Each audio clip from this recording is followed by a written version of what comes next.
చిన్నప్పుడు ఇలాగా చికెన్ ఉడుకుతూ ఉంటే మా అమ్మల కాడ తీసుకెళ్ళి ప్లేట్లు పట్టుకొని చికెనే ముక్కే అని చెప్తారు కదా, అలా ఎంతమంది చేస్తారు ఫ్రెండ్స్ ఇలాగా. నాకు కూడా ఇలాగా ముందు కూర చేయగానే ఇలా వేసుకొని తినేది మన ఇష్టము. ఇలా తింటే భలే టేస్ట్ ఉంటుంది అబ్బా. మీరు చిన్నప్పుడు మీ మమ్మీని అడిగి ఇలా ప్లేట్లో వేసుకొని తిన్నారా? ఆ రోజులు ఏమైనా గుర్తొస్తే ఒకసారి నాకు కామెంట్స్ పెట్టండి అబ్బా, ఓకేనా? ఎమ్మి టేస్ట్ ఉంటుంది.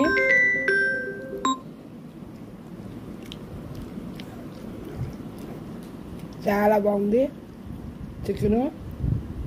ఉదయాన్నే ఎగ్ దోశ పోసాను, ఎగ్ కారం దోశ పోసాను.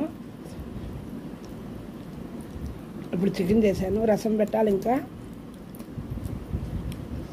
ఆ లోపల ఆగలేక ప్లేట్లో వేసుకుని తింటున్నాను కూర.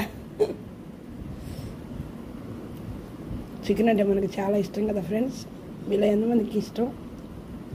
లైక్ చేసి, షేర్ చేసి, సబ్స్క్రైబ్ చేసుకోండి అబ్బా. ఇలా వేసుకొని తింటుంటే మా మమ్మీ గుర్తొచ్చింది. చిన్నప్పుడు జ్ఞాపకాలు చాలా గుర్తొచ్చాయి. ఓకేనా ఫ్రెండ్స్? మీకు కూడా గుర్తొస్తే లైక్ చేసి, షేర్ చేసి, సబ్స్క్రైబ్ చేసుకోండి అబ్బా. ఓకే.